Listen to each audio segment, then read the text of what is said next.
स्पर्श से अभिमान का त्याग होता है और सेवक के अंदर यह भाव पैदा होता है कि गुरु की आंखों के सामने ठहरकर उनकी दया ले सके।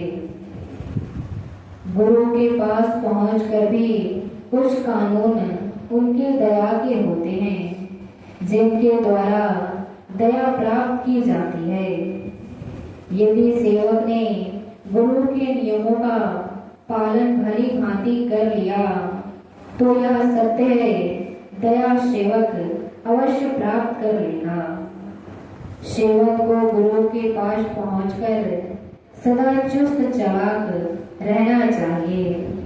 सेवक जरा भी गुरु के पास रहकर गाफिली करता है तो यह सत्य है कि गुरु की दया से खाली रहेगा। सत्संगी जनों को आदेश है कि जहां तक बने वचनों का पालन करें।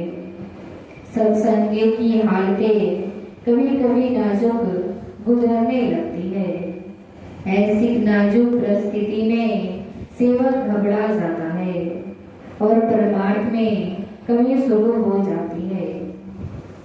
यह जरूर है कि कर्म अनुसार गुरु कुछ हालतों को पैदा इसलिए कर रहा है कि उसके कर्म कट जावे, पर सत्संगी जनों को यह सुनाया जाता है कि तुमने इतने दिनों जो सत्संग सुना है उसका तुम्हें क्या असर हुआ और तुमने परमार्थ के रास्ते में क्या करनी की। कभी कभी सत्संगी जनों की परीक्षा संसारिकों के द्वारा कराई जाती है और उन्हीं के द्वारा कर्म काटने का प्रबंध किया जाता है। सत्संगी जनों को जो परमार्थ में हाथ धोकर लगे हैं उन्हें सत्संग के पूर्व के कर्मों पर ध्यान देना होगा और साथ ही जिस अवस्था में अब है उसको भी विचार करना होगा। सत्संगी जनों को तभी समझ में आ सकता है जबकि अपने कर्म पर विचार किया जाएगा। गुरु की महानता सदा से रही और रहेगी। गुरु ने सत्संगी जनों को नेक पाक और पवित्र बनाया है और जो उनकी शरण में आएंगे उन्हें भी बनाता रहेगा। गुरु कभी नहीं चाहता कि सत्संगी जनों को कोई कष्ट हो। गुरु जैसा पवित्र है उसी तरह पवित्र सत्संगी जनों को कराना चाहता है।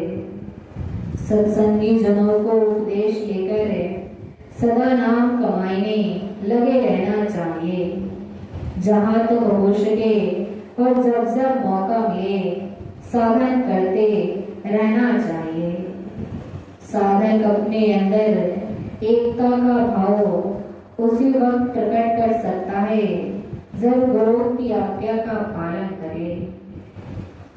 कुछ लोग ऐसे होते हैं जो कि गुरु के पास गए, उपदेश लिया और कुछ साधना न किया, फिर दूसरे के पास पहुंच गए। साधक नहीं समझ पाता कि करने का फल हमारे इरादे के अनुसार मिलेगा। यदि हमारा इरादा सच्चा है और दृढ़ है और गुरु सच्चा मिल गया तो चिंता की बात नहीं। जल्दी नहीं करना चाहिए और दूसरे के दरवाजे पर जाना और भीख मांगना उचित ना होगा।